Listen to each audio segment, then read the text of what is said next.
Life is like climbing a hill, hoping to see a beautiful view at the end. But what if this view brings us reactions that our mind can't control? Every time I climb to heights, I feel a strange but pleasurable emotion. I enjoy climbing in the heights, and it brings me good and positive emotions.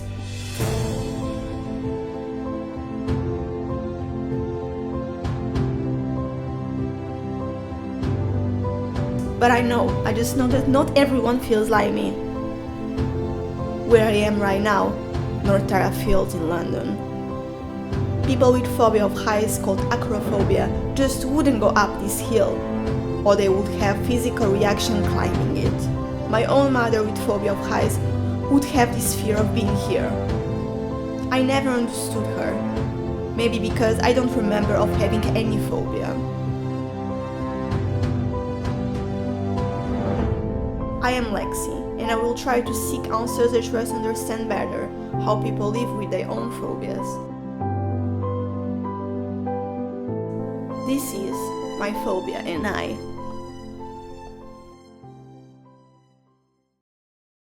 Moja fobia lęku wysokości pojawiła się, gdy ja zdecydowałam się wziąć Aleksandrę na wesołe miasteczko i na jedną z atrakcji. Wydawało mi się, że to jest coś bardzo łatwego i we dwie będziemy się super bawiły. Niestety okazało się to wielkim niewypałem. Już wspinaliśmy się do góry, do tego to było takie koło, które, że tak powiem, trzęsło się we wszystkie strony, także miałam dziecko, które ma 2 lata obok mnie i nagle poczułam straszne niebezpieczeństwo, że utracę, że Ola mi spadnie. Ogólnie chciałam ją zabezpieczyć od nieszczęścia, czyli objęłam ją jedną ręką z jednej strony, drugą ręką z drugiej strony, praktycznie położyłam się na nią. Miałam torebkę, która mi spadła na podłogę, także przytrzymałam sobie nogę torebką. Z tej te torebki zaczynały wysypywać się wszystko, co było wewnątrz. I zaczęło spadać w dół, to było jakieś 10 metrów na dole. W sumie nie wiedziałam, co mam robić. Zaczęłam machać do osoby, która kieruje tym wszystkim. Niestety nie udało mi się. Także od tamtej pory, za każdym razem, gdy widziałam wesołe miasteczko, ogólnie coś spina się do góry i będąc na górze patrzyłam na dół, mam niebezpieczeństwo takie, że spadam. I nawet jak te schody są w centrum handlowych, prawda, wysokie, przypuśćmy tam 4 czy 5 metrów, staram się nie patrzeć w dół i trzymać się mocno poręczy, bo dostaję lęku. Jeżeli chodzi o mój stan fizyczny, moje ciało reaguje na to, tym, że serce mi bardzo mocno bije i tak jakbym miała kamień w gardle. Do tej pory mam tą fobię, mam nadzieję, że kiedyś ją zwalczę.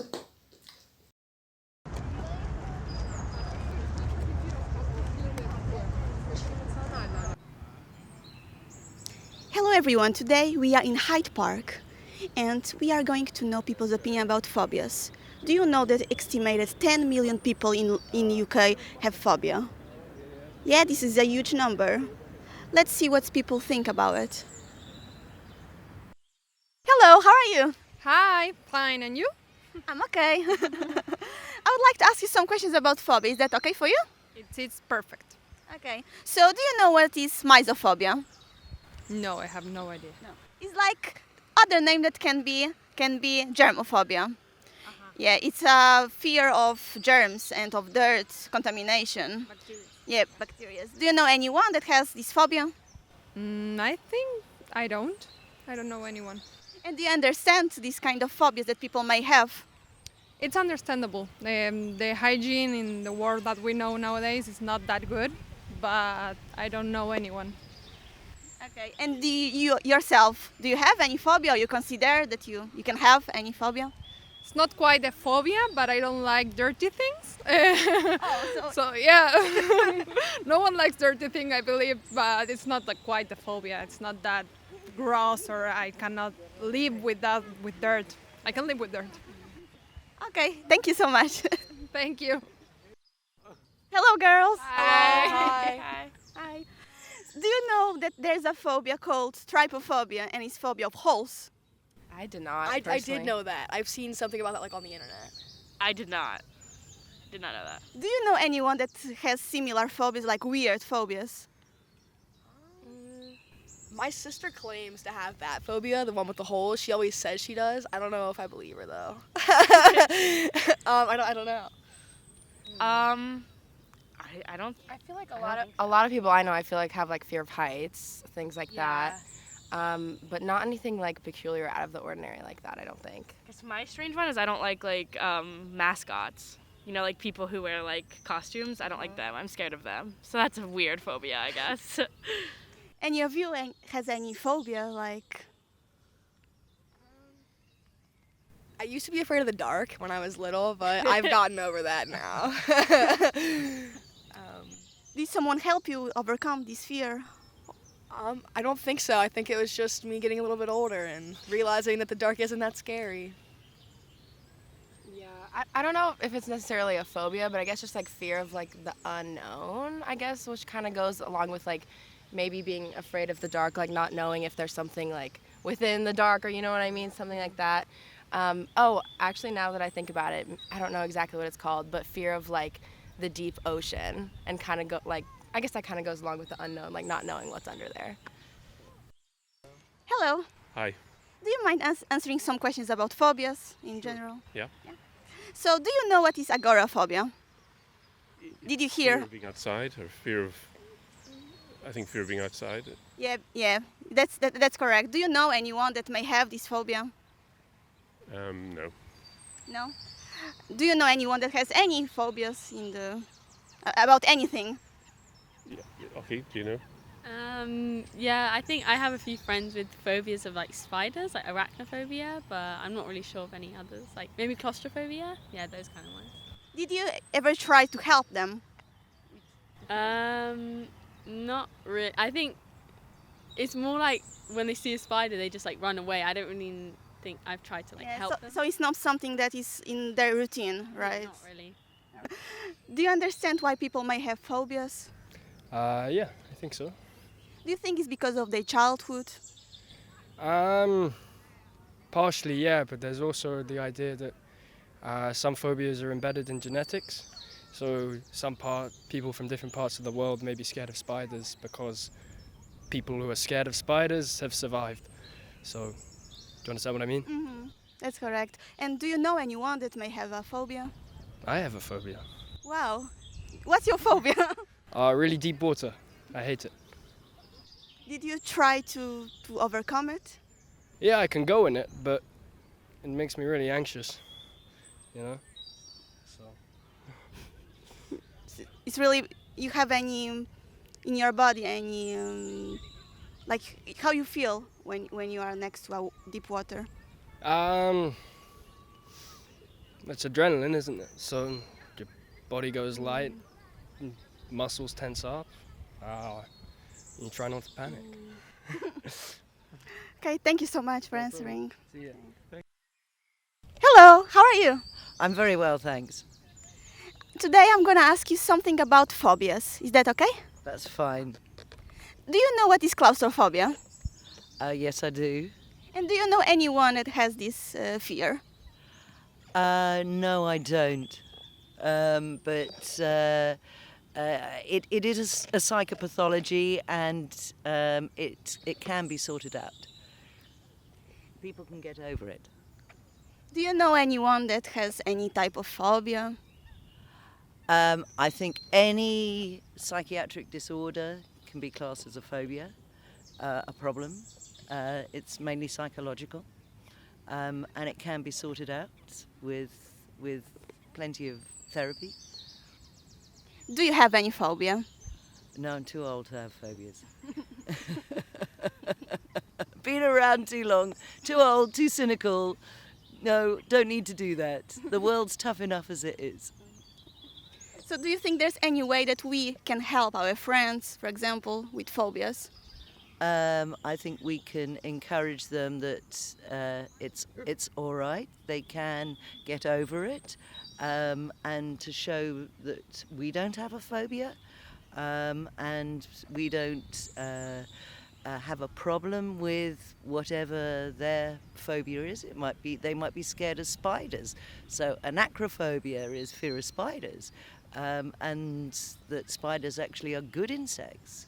and they help the ecosystem. So we shouldn't be fearful of them. By the way, do you know what's the name of phobia of dogs? I don't. You going to tell me? Yeah, it's xenophobia. Oh, xenophobia. Okay. Well, as you can see, I don't suffer from xenophobia. That's good. Thank you. You're most welcome. Amazing. Yeah. After asking people's questions, I could tell that not everyone takes phobias in a serious way. Maybe because not everyone is aware that phobias can get in the way of people's lives. Many of the people interviewed didn't talk about phobias as something to take in a serious way, and almost all of them didn't have any. Who took them the most seriously way was the person who have their own phobia, and they understand the other people's better. When I'm walking in the city, I look at everything around me, and I see that phobias are everywhere. Boat phobia, called naviphobia, thalassophobia, which is the phobia of the sea,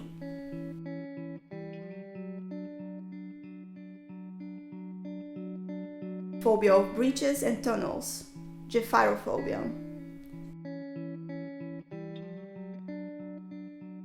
elevatophobia is the fear of elevators.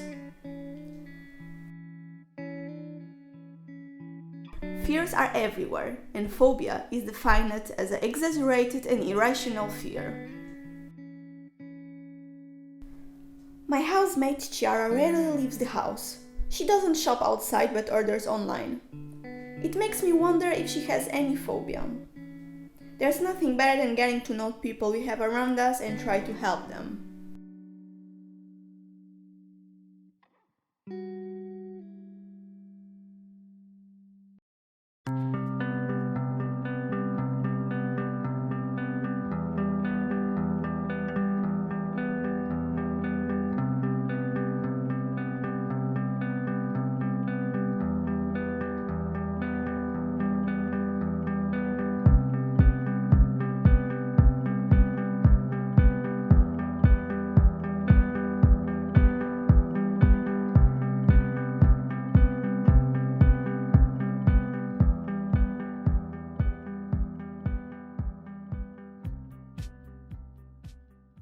I have agoraphobia, which is fear of crowded places. So being in public transport, for example, or in a shopping center can be scary for me. How your phobia influenced your life? I stopped going to university when I was 20. For some time I didn't leave the house. I was living with my parents, and I didn't leave the house for weeks at a time. I would go out every couple of weeks maybe if my mom convinced me, but always with my parents or with my best friend. And pretty much every time that I left the house, I had a panic attack. Wow. What age were you when you found out you had this phobia? So I've always really been uncomfortable in crowded spaces. I remember when I was very little, maybe 3 or 4, my mom would bring me to the market, for example, and there were a lot of people, and I always wanted to leave, but it started giving me problems when I was older, and I was starting to go out by myself, and so I think the worst part was when I was going to university. I was 19, and I had to take a train to go to university and then go through the city center. Mm-hmm. And a lot of the time I didn't want to go. I would stay home. If I went by a train, I felt really bad during the part, especially when I was coming off the train and walking to university. There's a very crowded area of Napoli, my birth city, And I started having, I didn't know then, but I had panic attacks. What about other people? Did you meet anyone with the same phobia than you? Yes, a couple of people that I met online.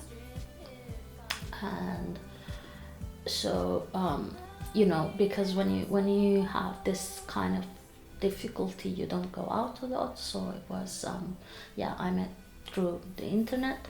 There were people who had the same problem as me, and we talked about it.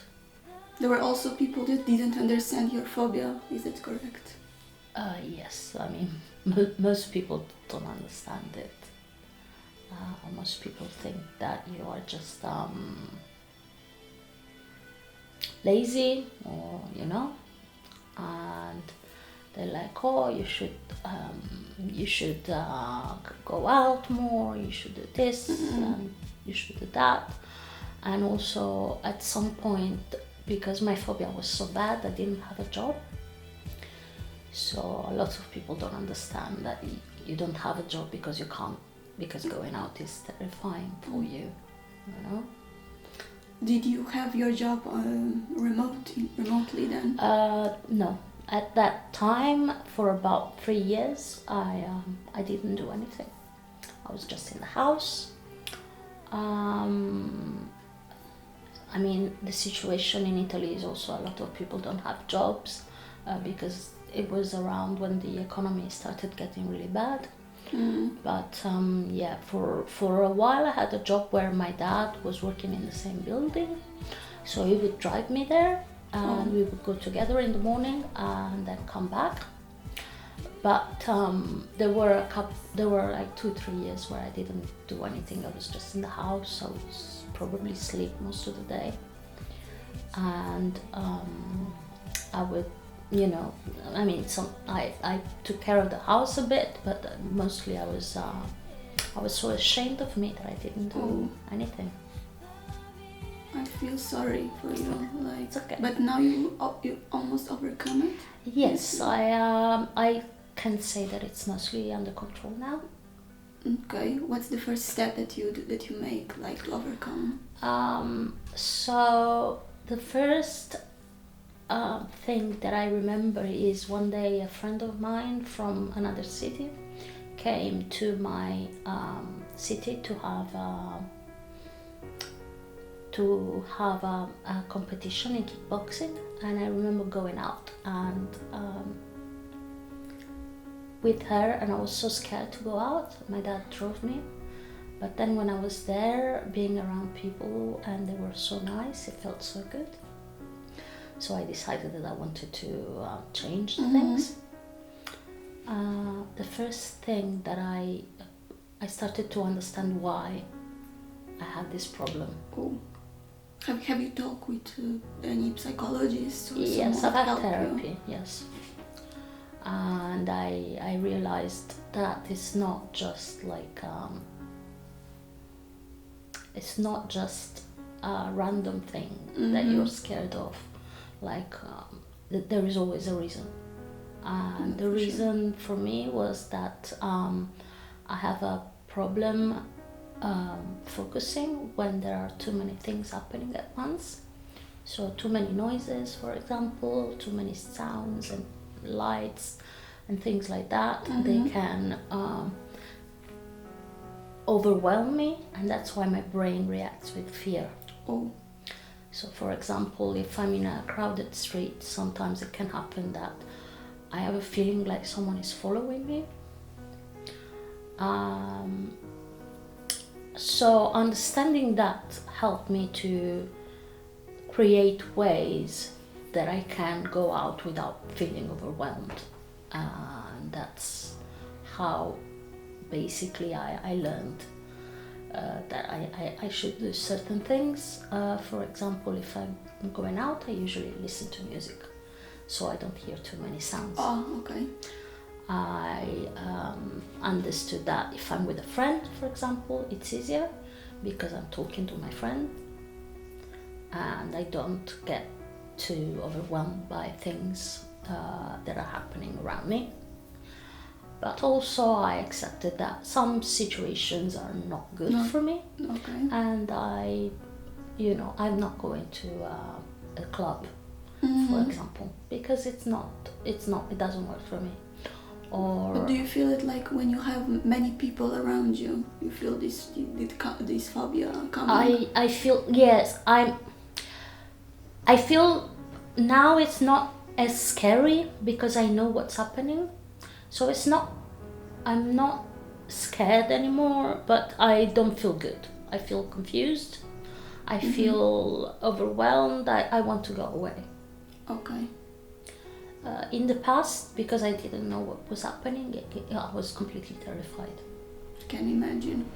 What's the advice that you would give to someone that has the same phobia than you? The first thing I think is talking about it. Talk about it to someone who can understand. Don't let this be in you. Yeah, because anything that you are ashamed of grows inside you. True.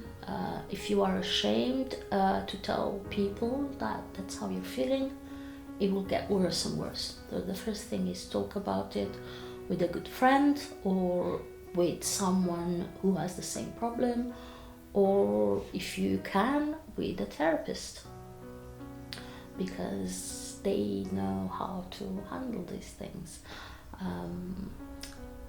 And then from there, be patient with yourself, because it's not going to go away in a day or even in a month. It might take years, and you need to take steps and accept that even if it's always going to be with you, it doesn't mean that your life can't be very good and very fulfilling. You just have to adapt your life. For example, I have a job now and I'm really happy with it, but it's a job that's quite close, so I can go walking. I don't need to take tube. If I move job, I usually move house to be closer to it, which is why I'm living here now. That's the good. That's the best. That's the thing that's most important for me. That I live close enough to where I work that I can, go walking. I can. It makes my life so much easier. And if I go out, with friends, I'm with friends, and it feels more relaxed and it's easier to take the tubes if I'm going to do something fun. Were your parents always supporting to you? No, I mean, it's not that they were bad, they didn't understand. Obviously they took care of me. When I was in the house, it's not that they told me that I should leave or anything like that, but they didn't know how to handle things. They didn't know why I didn't want to go out. And I remember that even when I was a child, I always never wanted to go out. My mom didn't understand, but they're really, really nice people, really good people, and they did the best that they could, and in the end they helped me. They tried to understand you better. Yeah. Time to time. Yeah. If someone now in this moment ask you to go somewhere that you don't feel comfortable, you tell to this person straight away that you will not go, or how will you react? You will consider going? It depends on the thing, on how much I want to do it. If somebody asks me to go shopping with them in a big shopping center, I may find it difficult, but if I like that person and if I want to buy something, then I will try to go. But it also depends. For example, if somebody asks me to go when I'm already tired, I say maybe not. But because it's harder to control yourself when you're tired. But if it's something that I'm really not excited about, like if somebody asks me to go to a club with them, or I don't know, to go to go somewhere that I'm not really, that doesn't make me happy in a way, I will say no, thank you. Sometimes I don't really say why. Did you have troubles with anyone because of saying no and they didn't understand you at all? Yes, I think I've a lot of, not troubles, like it's not that we had a fight or anything, but people, when you always say no, they Distance, stop calling you, themselves. you know? Yeah, I got it. Thank you so much. Thank I would you. like just to ask you one more question. What would you say to your young self? That's a difficult one. I would say be kind with yourself. It's not your fault, and just be patient with yourself, and you have a right to just, you know, take things slowly and not want to do everything. It's not, and things are gonna get better in time. Yeah, things are better now. They are much better now. Thank you so much. Thank you.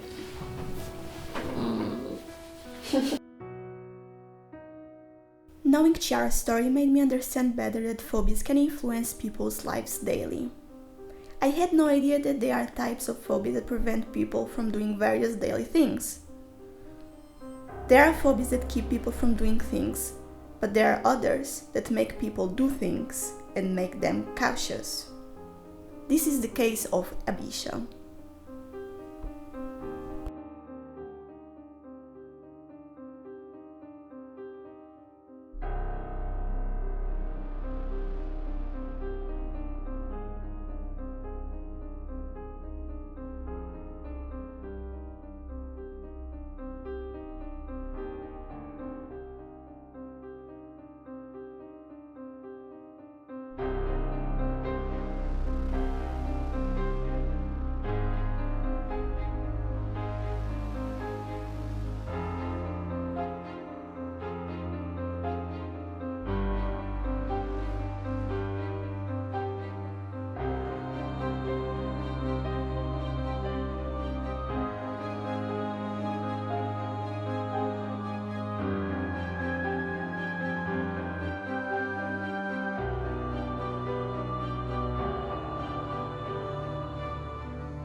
Hi, my name is Bisha and I suffer from Mysophobia.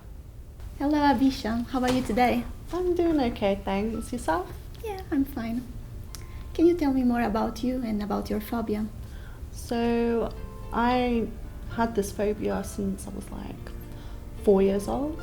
I think it's probably connected to my autism, not understanding certain like germs and stuff, and you know, when you don't understand something, it kind of scares you a little bit, I think. And with autism, understanding is one of the things that come intertwine. So yes,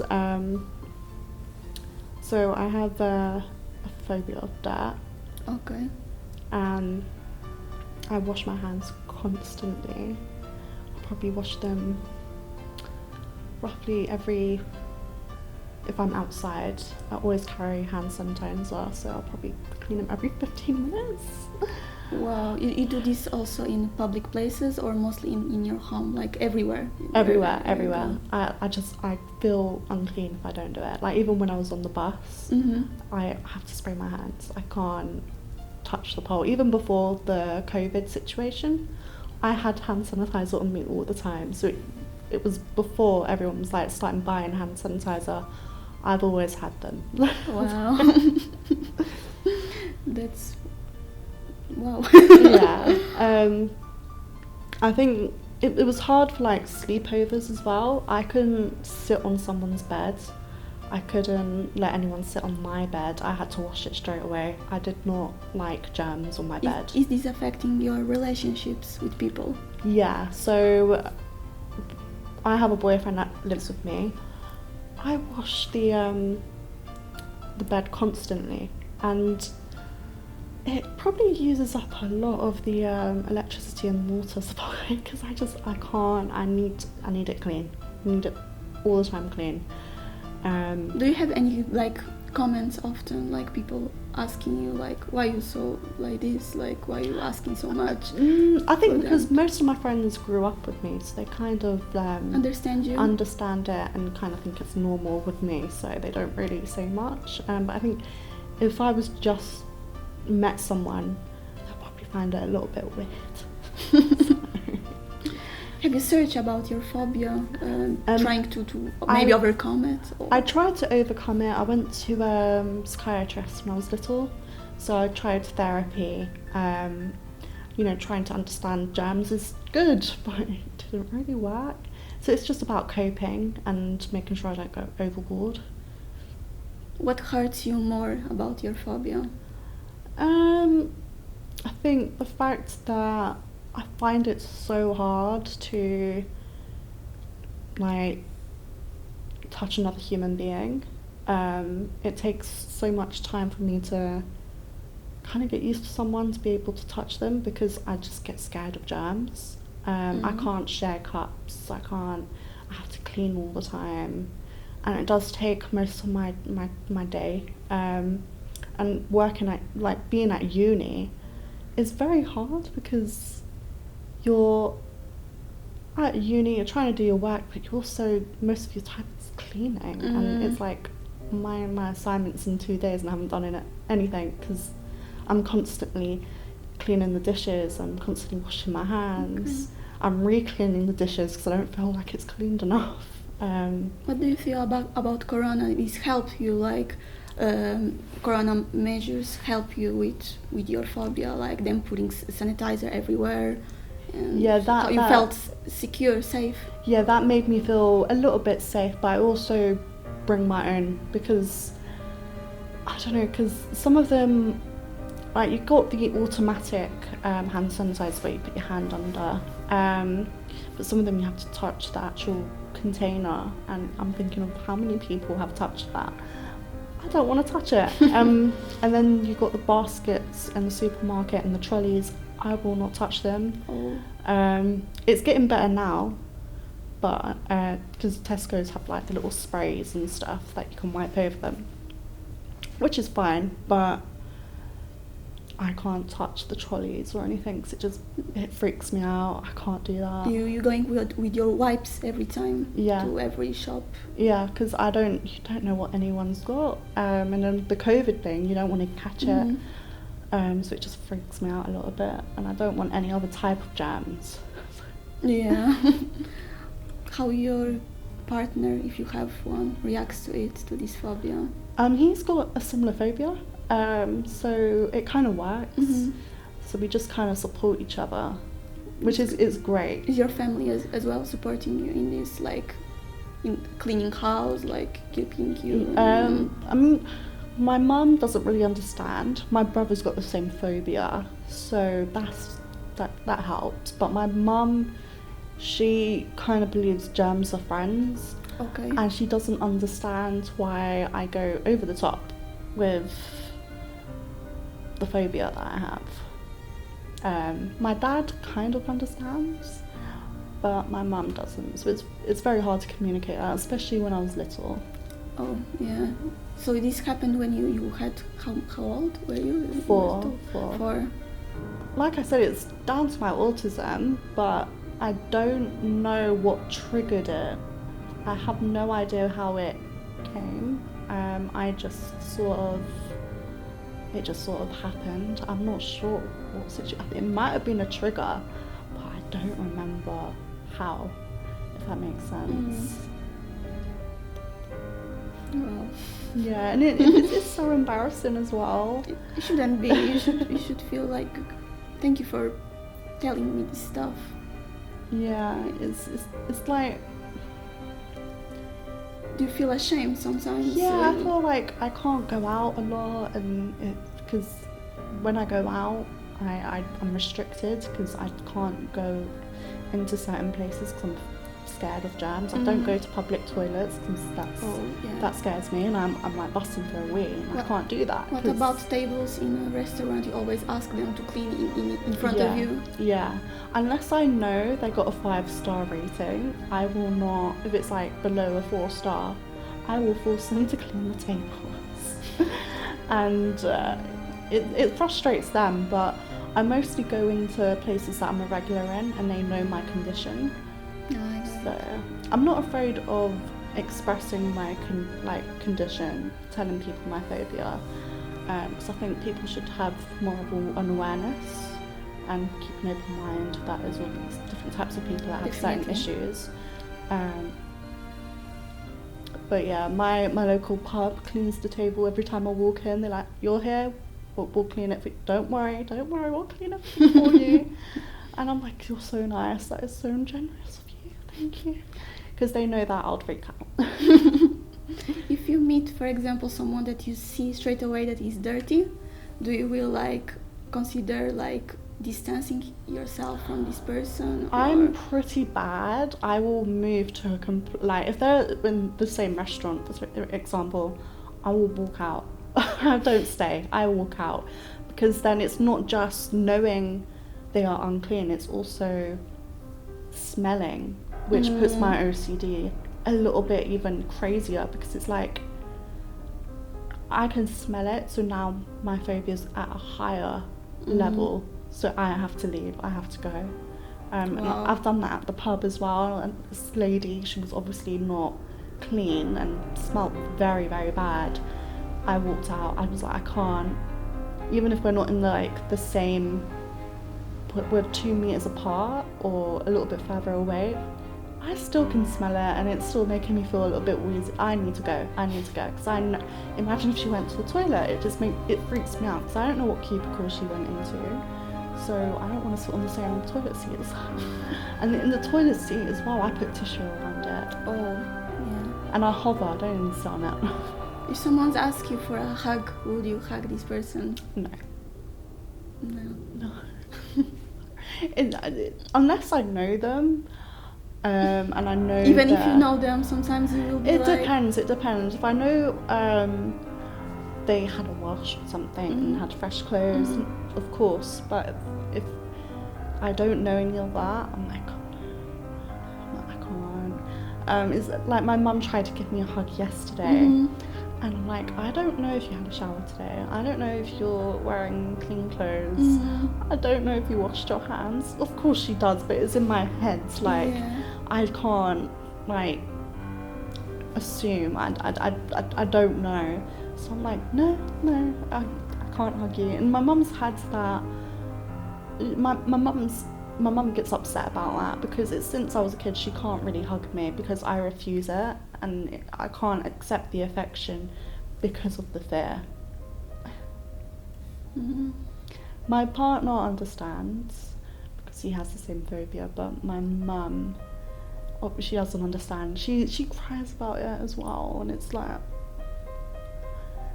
I'm sorry, but I just can't touch you. Did you try to overcome it, or? Yeah, like I said, I went to a therapist, a psychiatrist, and they just said, well, all you need to do is try and cope. But you know, they've given me coping mechanism like breathing. They try and express certain germs is actually healthy for you. You don't see I don't the see same it. way. No. So it helped the therapy, but it didn't at the same time. In your childhood, were you playing with any dirty object? Dirty, but for example, sand, stuff like this. So when I was about from 1 to I was just 4, yes. But when the rest of so it started when I was 5, more in depth. No. So 4.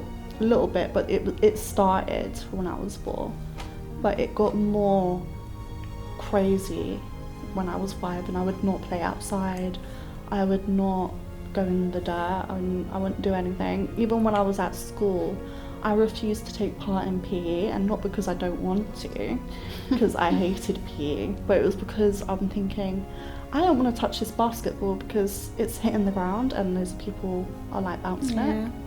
So I would sit on the sidelines because I don't want to touch it. It's kind of private, but how many times do you wash yourself? Every day. Every day. I think when it's not super hot, so around autumn, winter, spring, once a day. But when it hits summer, it's 3 times a day. Oh.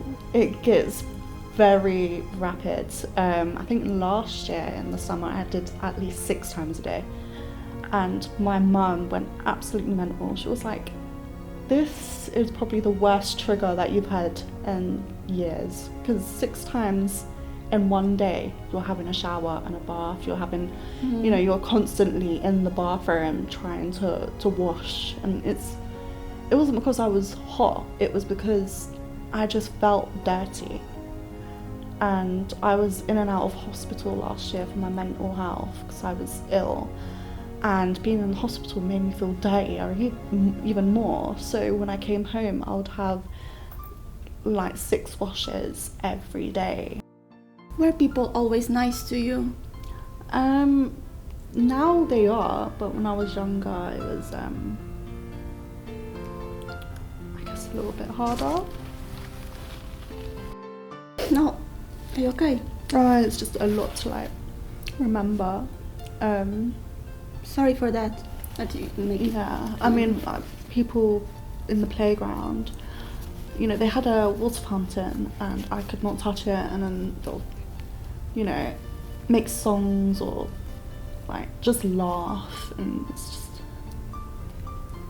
People don't understand. No, and it was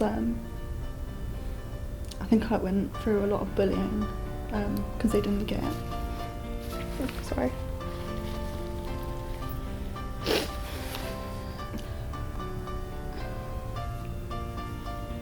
I mean, I remember when I was in the canteen and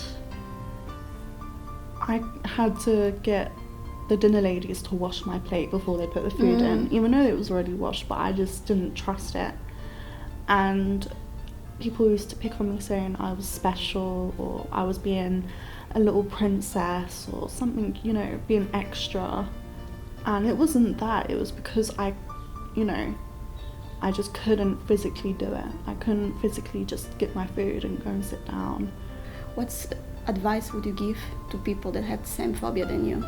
I would say go and see a psychiatrist or a therapist or, you know, counsellor, because they can actually give you the advice.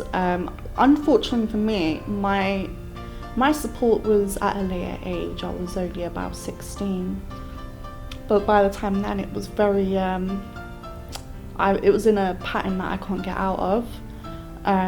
If you get it at an earlier age, you go through a routine that you could stick to. So, say if you were like 8 years old, I would say, you know, and you see these people, they can catch it very quickly to help you with that phobia. But when you get older, it's learnt behaviour. You can't get out of it, and you should get them at a younger age to get them out of that behaviour. That's a good advice. Yeah.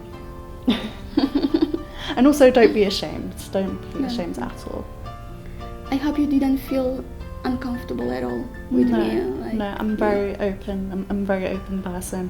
When I was younger, I wasn't, but now I'm, like I said, a lot older and a little bit more mature. So I can be very open about it. Thank you. Thank you for having me.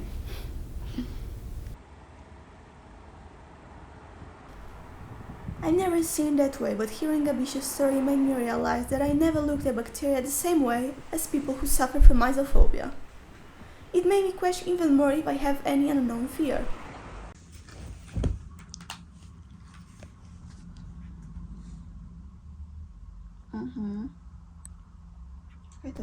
So I went looking for groups where people share their phobias on the internet.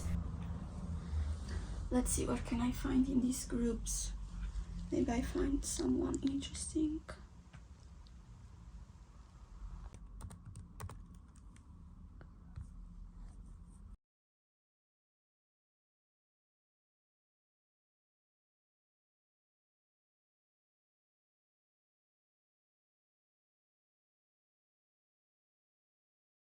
I understood that phobia was something much more serious than people in general think.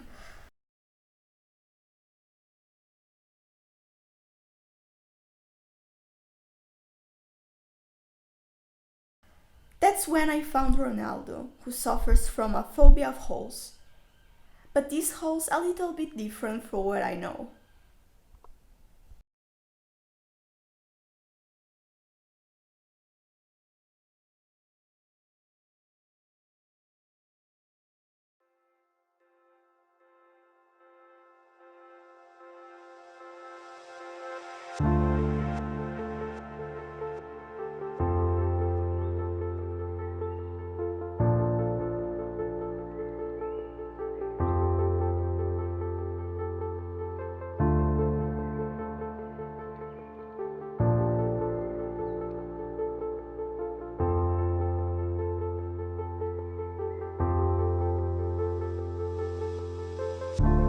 Ronaldo? Ronaldo, Lexi. Yeah, that's Sound. So let's have a conversation. Okay, cool, let's start it. Thank you for coming. Easy, no problem.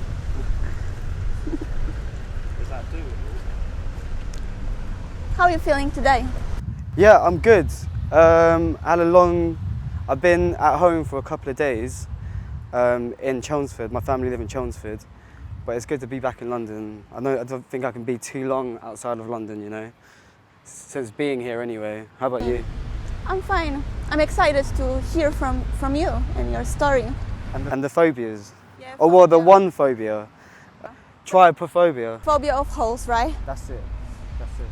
But when you think about holes, we think about huge holes, but your phobia is related also to the small holes, right? Small holes, yeah. I think at one point in my life I thought it was about having loads of small holes, but there's certain times in my life where it has only been one hole.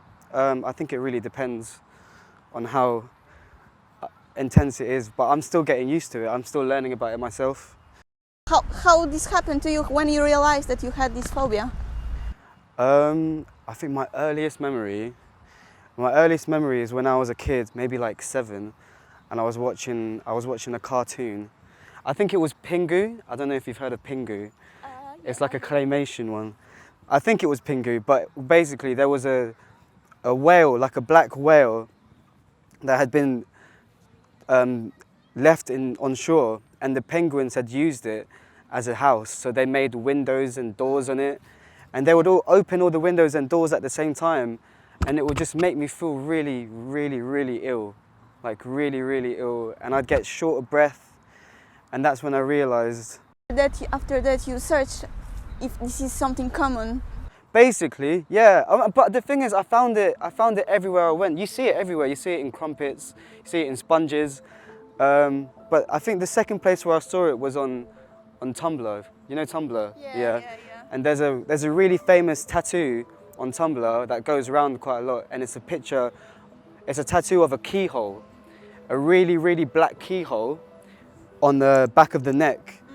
And whenever I saw that photo come up on my phone or on my laptop, I'd have to throw my laptop away or throw my phone away, because I don't know what it is. The feeling is so intense. It's more about the image that you see, or you see these holes in, for example, we are here in this park. You see in some nature stuff, these small holes in your mind. Do you see this? No, I don't find small holes. If they're very prominent to me, it will affect me. But I don't go out to search for holes, or else I'd be crazy. That's true. Yeah. But this phobia affects your life then, or? I'd like to think that because it's a situation where it would only affect me if I'm looking at it. If I look away very quickly, I can avoid it. So it's not as bad as some phobias that some people have, such as the fear of going outside, or I don't know, maybe a fear of animals, like a fear of dogs. My phobia is that I'm able to just look away and ignore it, and then to never go back to it. It makes you feel ill. Yeah, it makes me. Do you know what? It makes me feel short of breath and confused. I'm so confused. Even till now, I just don't understand why I'm like this. I don't understand why my body reacts this way to a bunch of holes that it doesn't mean anything, you know what I mean? But I think it's the idea. I was reading stuff about this phobia, and one of the things that is saying on the internet about it, and even from psychologists, is that when you look at this type of hole, you see it like a danger, because you associate it to a kind of animal. It can be, for example, a snake or something. So that your mind is like protecting you, like this is an animal, because these holes you can see in any kind of skin, for example, and this reminds you on something dangerous. Yeah, it does. It looks similar to like. Should we sit there? Yeah, let's sit down. It looks similar to like maybe like a pimple, but like loads of pimples, maybe. Do you know what I mean? Yeah. Sorry, but. These stories make me really excited to hear, but at the same time make me like, wow, how people have this kind of phobias. Like, I'm sorry to tell like this, but when I was a kid, I thought everyone had it to a certain degree, you know. I thought everyone felt a bit sick from it. But then as I got older and I was showing people these photos, and it's not as intense as maybe I was feeling at the time. So that's when I learned that maybe I was the odd one out in that respect. But like I said earlier, it doesn't affect my life in any way at all, because it's easy to avoid. Do you know what I mean? Whereas, like I said earlier, something like dogs, it's not as easy to avoid. You know what I mean? Because it's such a popular pet. But do you used to tell this phobia that you have to your friends or your family? No, they know about it? At all, no. My parents laugh at me. My parents don't believe me. So, and even myself, I'm just still confused about it. So even to a certain degree, I don't even know if I believe myself. But I know how physical my body will get if I'm near it. So. Some people don't take phobias in a serious way. No, they don't.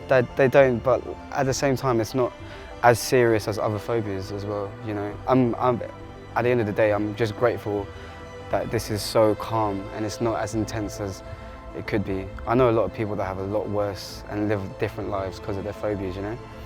I'm an easy guy. Yeah.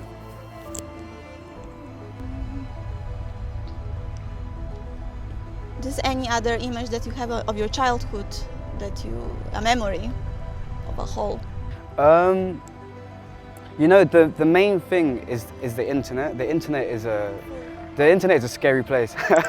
And if you've got a trypophobia, there's a lot of, for example, there's a really viral trypophobia picture that's got released like maybe mid-2000s, and it was a picture of a, sorry, this sounds really horrible, but it's a picture of a nipple with loads of holes inside it, and that was one of the main ones that got to me as a kid. But yeah, I think it was ever since the Tumblr one and ever since that photo, I try and stay away from it. If you see a person, for example, this is a personal question, if you see a person with, for example, many holes in like spots, you know, you feel... I don't. Maybe it depends on the hole. You know, spots aren't too bad. It's more when there's a hole that you don't know the inside of it.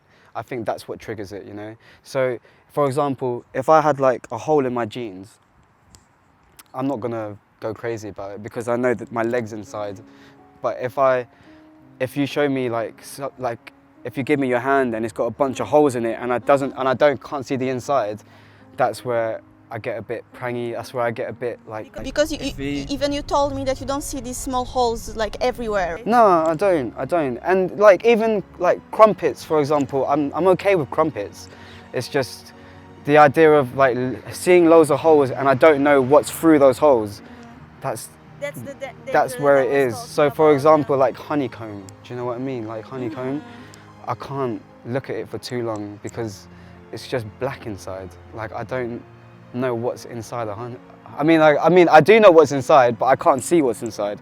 You know, so in that perspective, honeycomb is a bit of a iffy one for me. but I'm not the biggest honey fan anyway, so it doesn't matter.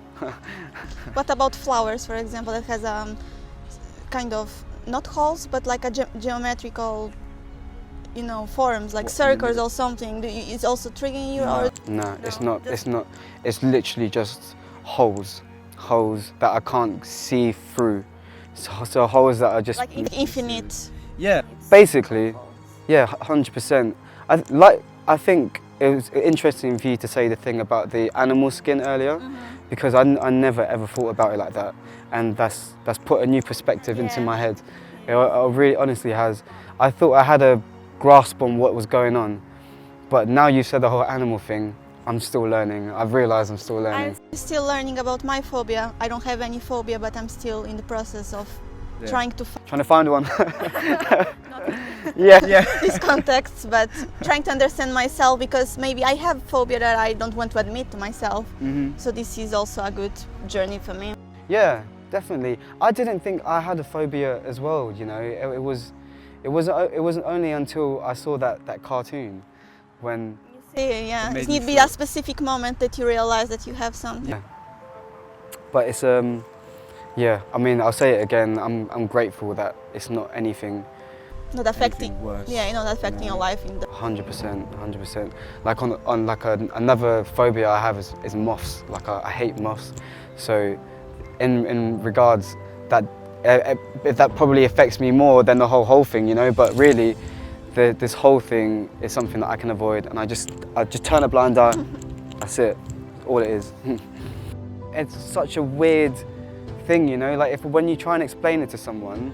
That's why you stop. That's why I don't bother. Do you know what I mean? Because it's such a dumb thing. Well, it's not dumb, but like, it's not. It's one. It's not something that I come across all the time, and two, it's not something that I can physically prove. The only thing I can do is look scared, and people might think I'm lying. Do you know what I mean? So, and I'm not the kind of person that's gonna go around telling people about my phobias for no reason apart from attention, you know what I mean? I'm not a big attention seeker, so it's just something that I keep to myself, really.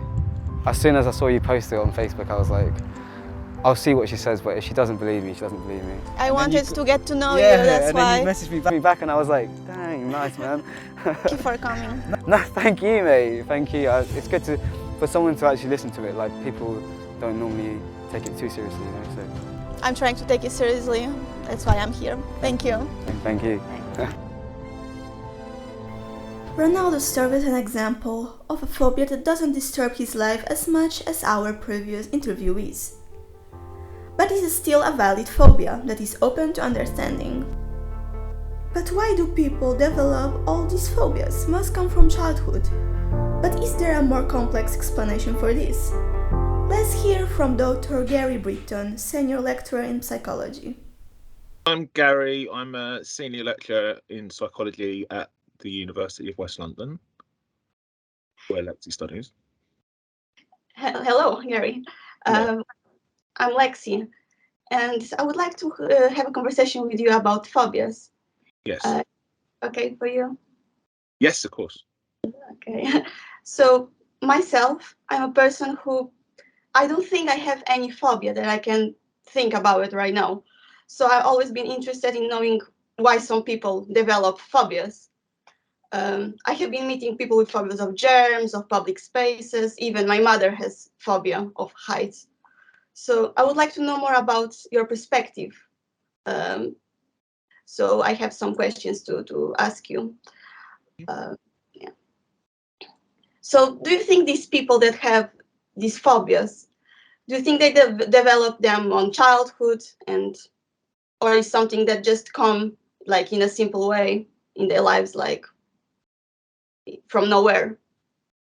So it would depend what perspective you would take. So probably the most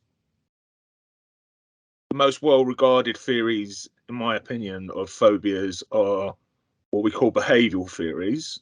I don't know if you've encountered those before. So basically, the idea that I mean, a lot of it depends on what the phobia is. So, you know, different phobias are going to have different causes. But for phobias, quite often it can be either the person has had a traumatic event related to that thing they develop the phobia of.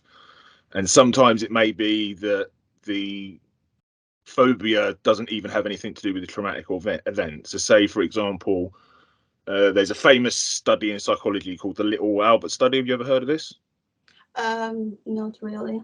So it was in the 1920s, and it was a very unethical study. It wouldn't be allowed nowadays. And they got a little boy, I think he was 2 years old, called Little Albert, and he really liked rats. So he had a little white rat, and he would love that rat. So what the two psychologists, Watson and Rayner, did is every time he was playing with the rat, they got a big symbol, like they use in music, and smashed it behind his head. Oh. And the symbol scared him. So every time he saw the rat, they smashed the symbol behind his head. And after they'd done this a certain amount of times, he developed a phobia about the rat because he associated being scared, the symbol being smashed, he came to associate that with the rat. So every time he would see the rat, he would be scared. So he basically developed a phobia of rats. So we call that classical conditioning. So sometimes the trauma doesn't even have to be, so the trauma had nothing to do with the rat, but it becoming paired in his mind meant that he then developed a phobia of a rat. And he also developed a phobia of anything that looked like a rat, so like a mouse or anything like that. So that can happen also, but also it could be that a traumatic event, a real traumatic event involving the cause of the phobia. So for example, if someone got bitten by a dog, a child, obviously that could lead to directly them developing a phobia of dogs. Although obviously most dogs are not going to bite you, and most dogs are friendly, but you could still develop a phobia that way. So it could happen in childhood, but there's no reason to say it couldn't happen. If that event happened later in your life, you could develop a phobia later as well. So it can be in any occasion of your life. Like, doesn't need to be like from childhood. Doesn't have to be, no. I'd say it's more likely, probably. But sorry. For example, me, that I don't have any phobia that I can remember.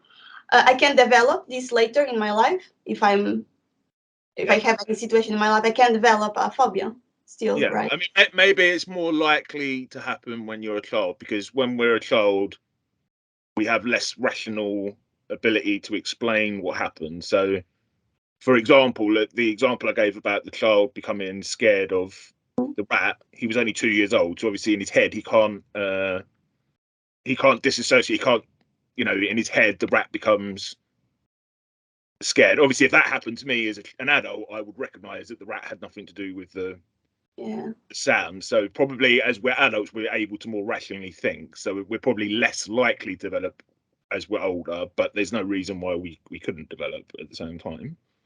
Particularly if it was something like being bitten by a dog, or if you had an accident on I don't know, maybe you were on a train and there was a bomb scare or something, and then you developed a phobia of going on trains. That would rationally make sense. So Makes sense. But are phobias officially recognized as mental disorder? Yeah. Yeah. So the Diagnostic Statistical Manual of Mental Health. Have you heard of that before? Probably not. Yeah. You have heard of it or not? Yeah. Yeah. So that's the major book that's used, at least in America, to define phobias. So there's two. They have a diagnosis of specific phobia, which is basically a phobia about anything. It could be heights, dogs, spiders, buttons, beards, anything. And then they also have another one, because it's so prevalent, of social anxiety disorder. Yes. Do you think this can lead to anxiety and go to depression? So social anxiety disorder is a phobia. So it's basically a social. It used to actually be classed as a specific phobia of social situations, but it's so many people have it in society that they have a separate anxiety disorder called social anxiety. But social anxiety disorder is basically a phobia of social situations. But yeah, to answer the other question, yeah, it can be. So people who have specific phobia or social phobia, they're much more likely to also have another type of disorder like depression or just general anxiety. They can be related to. Can be related, yeah. I mean, not doesn't necessarily mean that everyone would be, but if you're someone who has a specific phobia, you're probably more likely to be depressed than someone who doesn't. How do you think we can like help people with phobias? What is the first point to help them? Like, So probably the most used treatment is a CBT treatment, cognitive behavioural therapy. So the idea would be that most people develop phobias because of a negative event. Yeah. So be it like the symbol being smashed on around the boy's head, or being bitten by a dog or something, and we develop because of that incident, or maybe it's more than one incident. We avoid whatever the phobia is of. Yeah. So if you're scared of going into seminars, a type of social phobia, you avoid going to the seminars. If you're scared of dogs, you walk across the other side of the road every time you see a dog. So we don't, because we are constantly avoid the situation, we don't get to learn that being in a seminar isn't really dangerous, or seeing a dog isn't dangerous, at least 99.9% of the time. So what we try and do is get people to face their phobia. So get the person who has social anxiety or social phobia to go to the seminar, get the person who's scared of a dog to slowly, not straight away, but maybe build up. Maybe first of all they'll be in the same room as a dog, and eventually they'll exposing people to their own phobia is a good way to exactly. That's the best way. But obviously we don't just throw them in and say go and stroke the dog or whatever. We give them, talk to them, explain why the phobia isn't rational. So okay, you got bitten by a dog when you were 9, but 99.9% of dogs are not going to bite people. They're friendly. To maybe teach them the relaxation techniques, because one of the big things when you have a phobia is as soon as you see whatever causes your phobia, you start to have to panic and have a panic attack. To teach the person to relax, and so it would be a mixture of getting the person to realize that their phobia isn't really rational, teaching them relaxation techniques, so when they come to being exposed to whatever it is their phobia is about, they can try to relax. But ultimately, yeah, it's about getting them to face it and realizing that there's nothing to be scared of. Yes, sure, is interesting. There's any other way of treating the phobia, like a friend can help, like without a psychologist or without? Well, I mean, the principle is the same. The principle is to get someone to face their phobia. That's the biggest thing. So obviously the psychologist would be trained to do all these techniques and stuff and get the person there, but there is no reason in theory why your friend couldn't do it. If someone was scared of dogs, I keep using the dog example because I know someone who's scared of dogs, but they, over time, I think his girlfriend, my friend, had a dog phobia because he was bitten by a dog when he was younger, and his girlfriend loved dogs, and he was very much in love with her. So they got a dog at some point, and he, got used to being around the dog, and he doesn't have a dog phobia anymore. So that didn't need a psychologist. It was just over time and experience, he got rid of his phobia. So no, you don't need to have professional treatment, but it's probably would be the preferred method. For example, I have a guy that I'm interviewing that he has a fear of holes, so it's really hard for him to be exposed to anything, for example, in nature that has small holes and stuff. And how can we help him? It's really complicated, right? So this is why holes are in every place, right? So what I was giving you so far is very generic answers in terms of this is how we generally explain phobias. So most phobias have some kind of root cause in terms of a trauma or some negative event, but there are some phobias which are very hard to explain. Like, why would someone have a phobia of holes? Yes. Now it could be that he had a traumatic event that happened to him, and somehow that's become associated with the holes. Did you know, in the same way as I said, the rat became associated. So it could be that, but then there are, so it could be that there's some, but it becomes quite complex. It becomes quite difficult to say. I would still say that the only way he can really get over that phobia is to face it, because if he doesn't face it, then you almost have two choices. Either you go through your life avoiding. Yeah, it's true. But it can go in a negative way if he faces it. Like if he tries to face it and can go in a negative way to him, like to feel really bad in his body and has this anxiety. And so that's why we'd advise, if he had a trained psychologist or something, to help him deal with the anxiety and to help him build up to facing it. But another thing with phobias is some people may never be treated for it. So, for example, if you had a phobia of worms, or spiders. Now, these things, they might cause you a lot of distress when you see the spider or you see the worm, but how often do you actually see worms in your day-to-day life? Not very often, yeah? So some phobias maybe don't need treatment. You can control them, like you don't have you don't know how to do like. But then if you have something like a social phobia, you have to go out and talk to people. It has to be irrational fear. So, for example, if I asked you, Alex, to do a lecture tomorrow in front of 200 people, you might guess I feel a bit anxious about it. Yeah. Yeah, but that's because it's not an ordinary thing to ask you to do, is it? So that would be a normal response. But being worried about going shopping, prepared for it, Yeah, someone being scared of going shopping is not a rational response. So there are certain criteria someone has to meet before they would be given a diagnosis.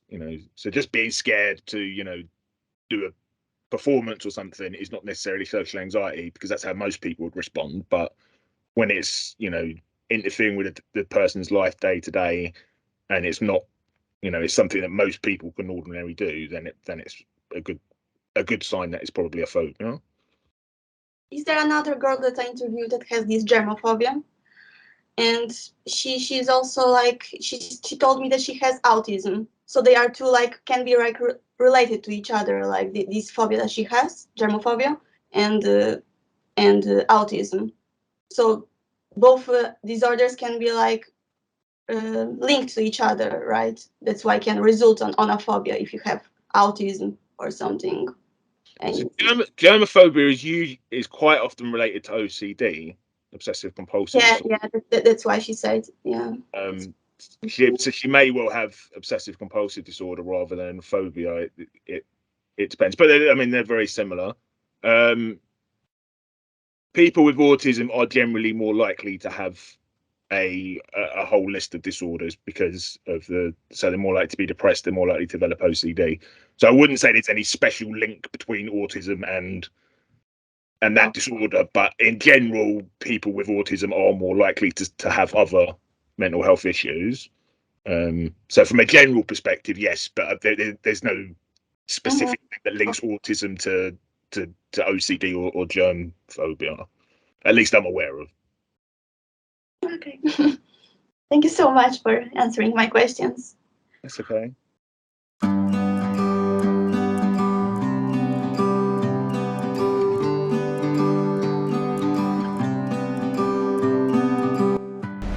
London is a huge city. So many people. Look at them. They may have a phobia that I don't know about. I'm so glad about people that I met. I'm so glad to hear their stories. I'm so glad because I learned about them.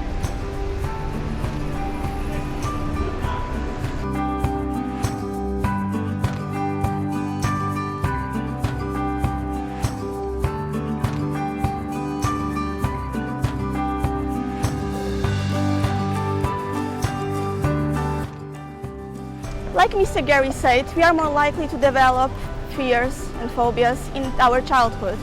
But this doesn't mean that I will never have a phobia in adult life.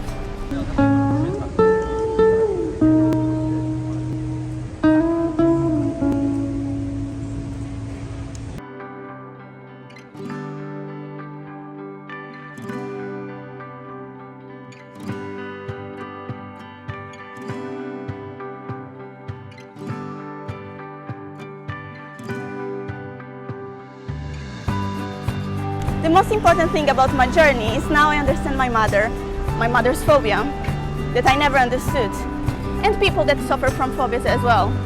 Thank you for joining me in my journey.